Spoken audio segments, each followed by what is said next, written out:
Bună ziua, mă numesc Andreea de la Vodafone, vă sunăm în legătură cu abonamentul dumneavoastră, dacă aveți timp câteva minute pentru a explica cum stă situația.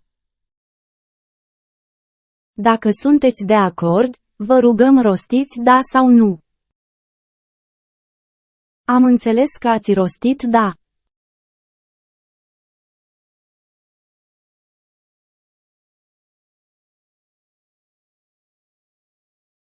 Bun, pentru că ați consumat foarte mult net în afara locuinței, aveți de plată o sumă în valoare de 50 de euro. Pentru a anula această sumă, vă rugăm să așteptați pentru a lua legătura cu un coleg.